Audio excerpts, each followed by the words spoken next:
Hello guys, my name is Hetmann Wilhelm Johann, and I will talk about speed up your React Native app development 10 times faster. Pretty impressive. Let me introduce myself. As I said, my name Hetmann Wilhelm, and I have more than 10 years full stack development experience, coding with React Native from 2015 and working with small to enterprise clients. Also, I'm a YouTube creator for React UI Kit channel. And I specialized mostly with React Native, TypeScript, and basic iOS with Swift and Android Kotlin. As I said, full stack. I do have experience with backend technologies like PHP, mostly Laravel and node.js, and everything related to DevOps, Linux machines, servers, pipelines. We know all about it. So as I said, today I will talk about how to speed up your React Native app development 10 times faster. First of all, what's the first step to speed up the development? Usually, from my experience, each time I started a project, it used me to take 3 days to set up, between 1 and 3 days to set up a themable app. I will show you how to create a themable app using React context. Why? Because it will speed up development, basically updating one file to support a themable app, like changing color, sizes, text, fonts, etc. So here I have the soft UI React Native that I've developed. As you can see, it's a light mode. And here on the bottom here, I have the dark mode switch. If I'm clicking this, basically the whole app is loading, is transforming into a dark mode, and vice versa. You can see. Let me show how I did this.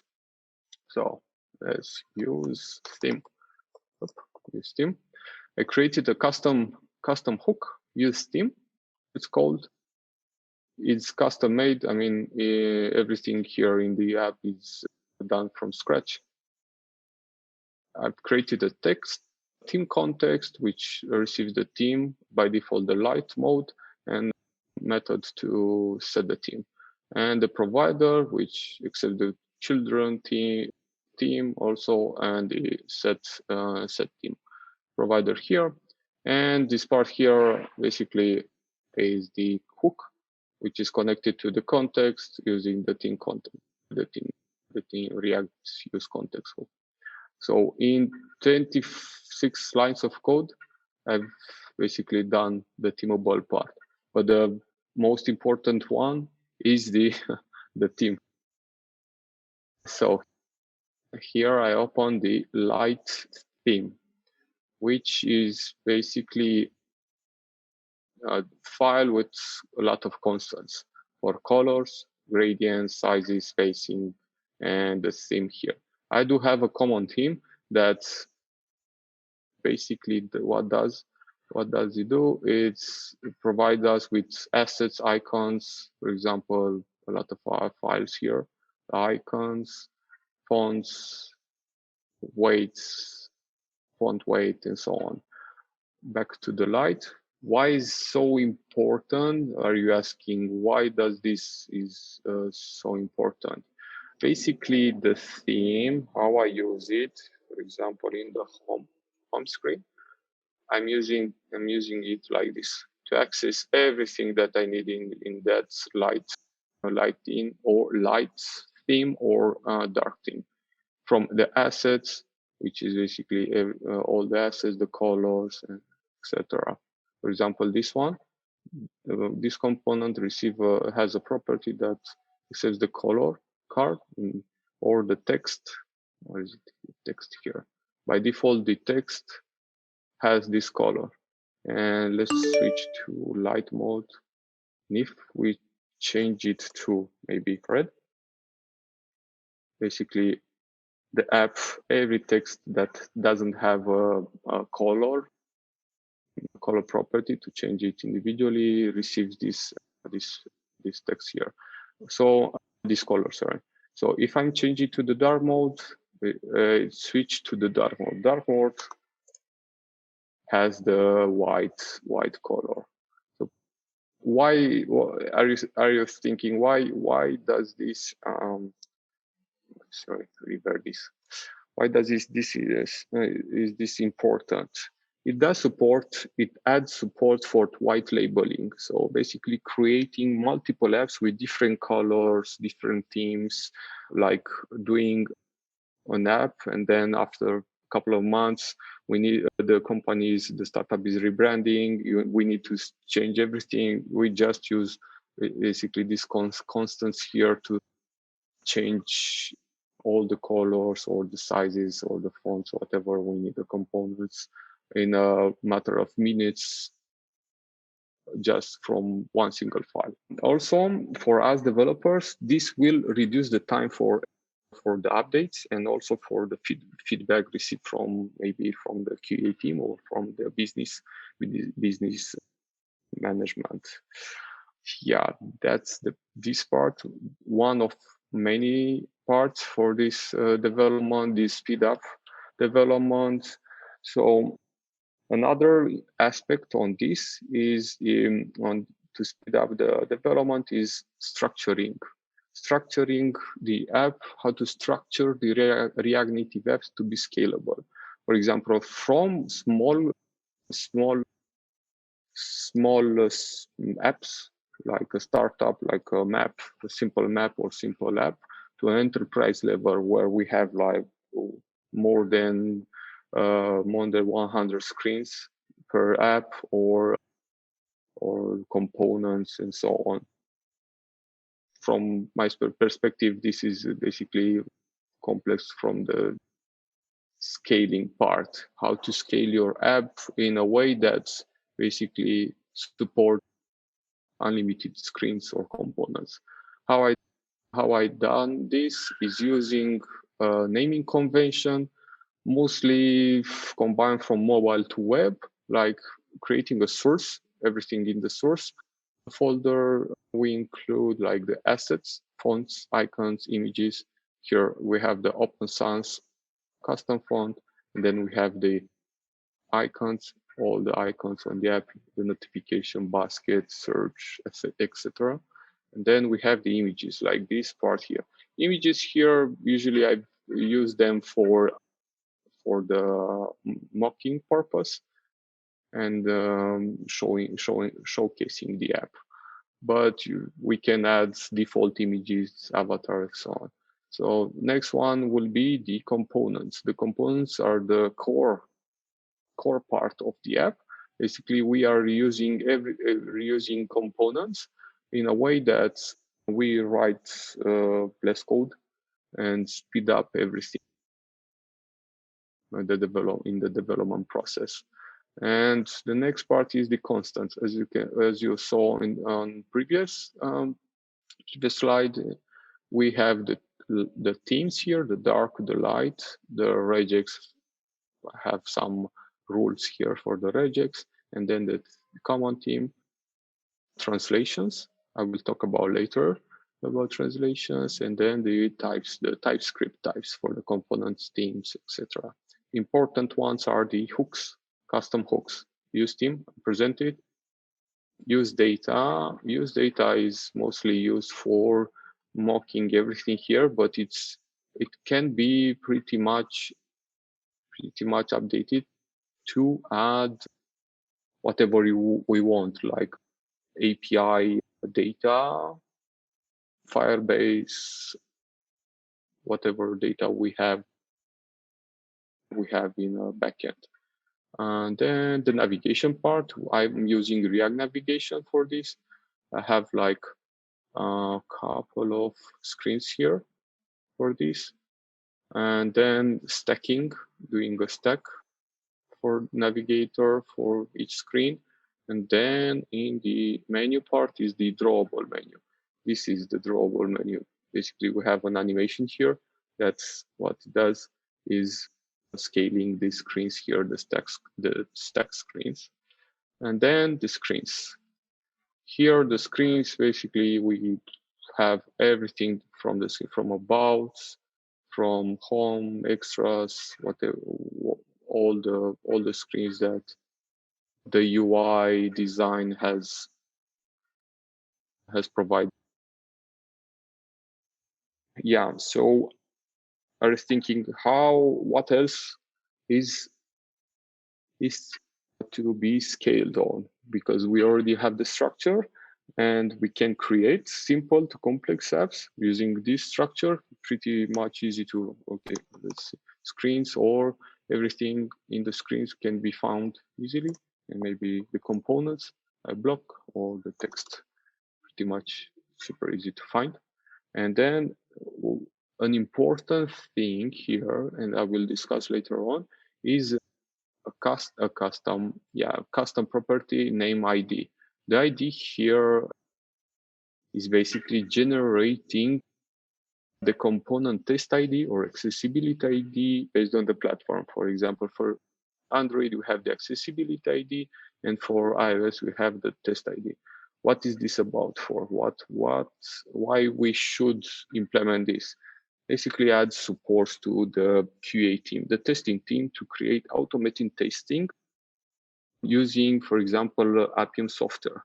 In this way, the QA, which kind of is our friend and also our enemy, from because why they are finding bugs that we don't, but yeah, they are also ensuring that the quality that for our work is maintained to a higher level. The QA team doing this will provide us with support for automated testing, unit testing, and so on. But I will talk about the components later on. But yeah, next, as the title said of my talk, the title, how to code 10 times faster, but with what? Basically, reusable components and also functional. Why reusable components? Reusable components help us developers to write less code. It's pretty much easy to write a lot of code and overcomplicate everything in the project. And when I remember that each time I needed to ramp up other team members on a project, I needed to explain everything, every piece of code that I've done, and I noticed that this can take a long time, and also for me, kind of hard to explain why I did that and that and that. But writing less code is also pretty complicated, because abstraction of the code, let's say input, let's say this component, the input component, can lead to couple like this, a couple of, is not overcomplicated, but it's a complex app that can be reused pretty much. Okay, so think about the input is basically, it should have been this one, but on the, let me see the components here, I'm doing like this, search. As you can see, it has like a lot of things here on focus, on success, etc. Let me show the create account. So let me see, if I'm doing like this, I'm writing something like this, minimum characters demo, or Leo. Yeah, Leo is accepted. And so Leo, okay. I am, oh, we have autocomplete. Okay, so next one, we have like the input here, the password, which is Leo word dot 1 2 3. doesn't work. Invalid password. Yeah, I will ask Leo later on for his password.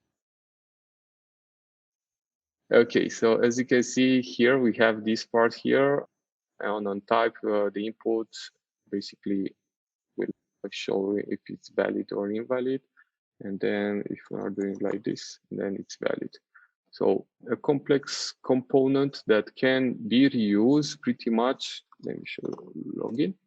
Login like this. A couple of lines, like 10, 2, 3, 4, 5, 10 lines of code. I have a custom input that does a lot of things on success, on danger, validation, label, etc. If I'm changing this one, basically, where is it? Login. Yeah, doesn't refresh because I'm on register. Okay, register. Okay, I'm doing it like this email here. Then refreshing. Yep. So you can add labels, custom labels, etc. So less code means less time to develop and easy to maintain. If I need to add extra icons, maybe other info for or warning for this component, then I can add it here like a custom image. And also we can enhance this component to another component, like maybe doing, let's see, checkbox. The checkbox is pretty much a checkbox doesn't have label, but we can also, for example, this one we can add a component to the right side in order to create one component that receives a property and generates a component for this one.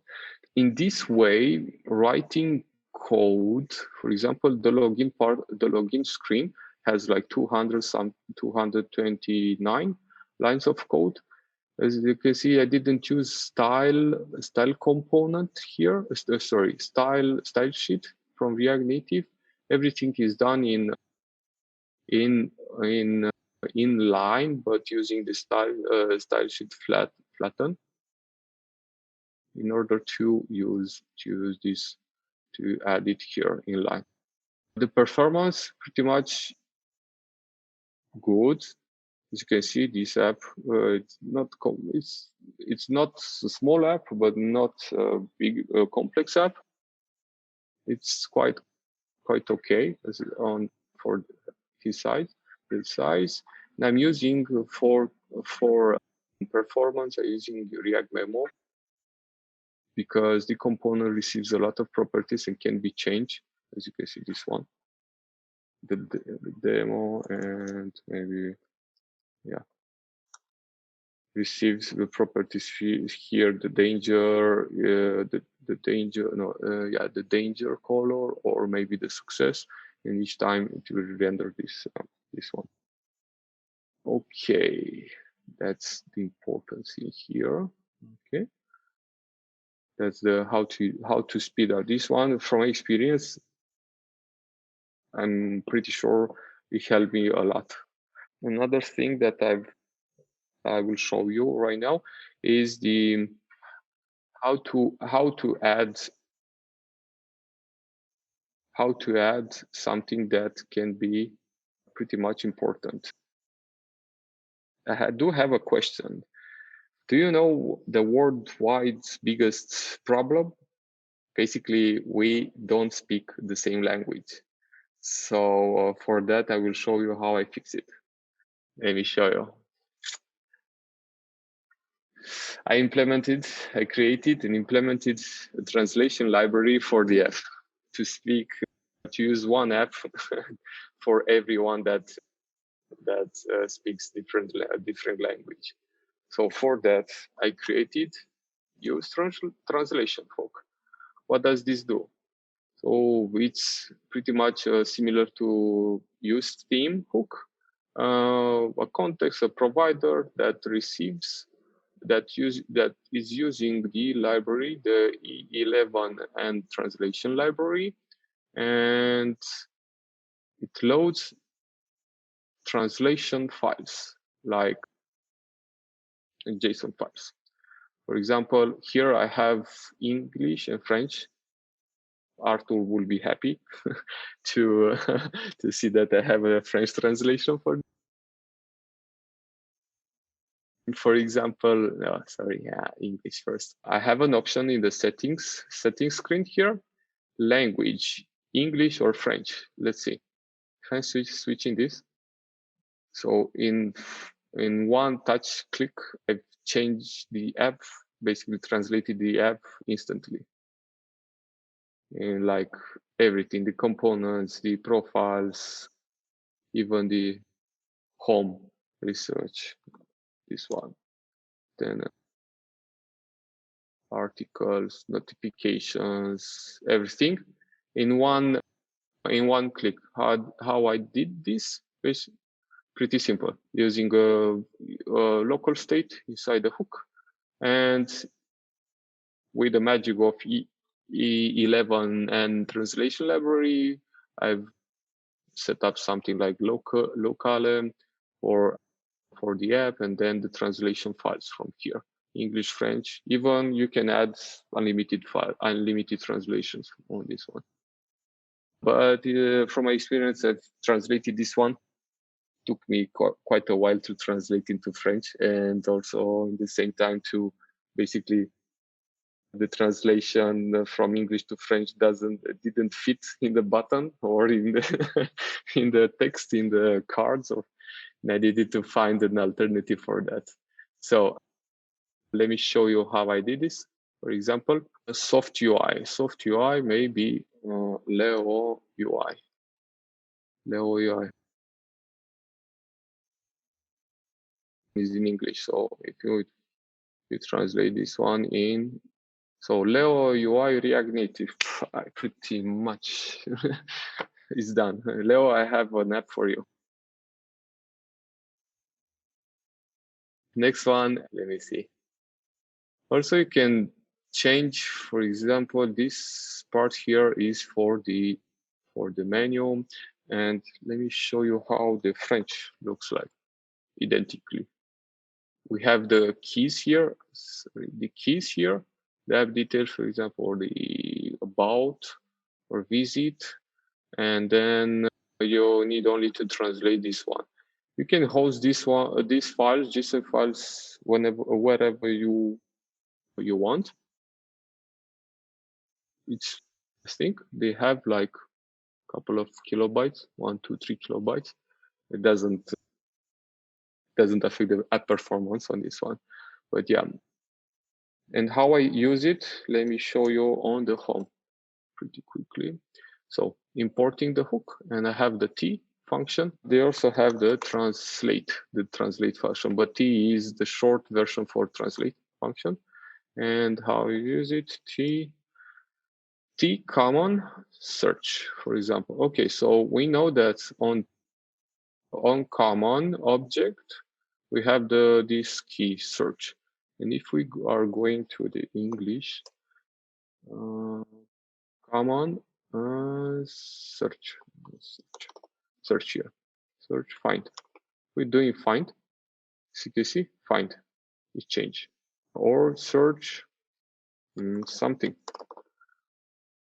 Pretty much simple something. Also, these translations, let me show you, these are supporting, what is it? This one? This one, let's see. What I mean is supporting post-it on and a date. Let me find quickly common, no, post-it. So in articles, okay. So in articles, we have like, sorry, in articles here, post-it on, newest, yeah, post-it on January. Here, the post-it receives this object, date, and a value. And if we need to change this one to maybe date and month, we can see, no, maybe month like this. No. Month like this, something like this. Pretty much easy to update in a matter of seconds, the date on this one. Why the translation, this feature, the translation part is important. Basically, add support to multi-language apps. And for startups, it provides a way to go to international markets. From my knowledge, market penetration is a business growth strategy leading to more sales. So I didn't try that, but I think we know all about it. Maybe, for example, not for startup, but for big companies like Amazon, they have like an app to on every continent, every language. But yeah, that's what I have for today. Thank you very much. And don't forget, try the free version of the soft UI on creativeteam.com. Also, thank you again. And I'm waiting for the questions. You can visit me on my YouTube channel.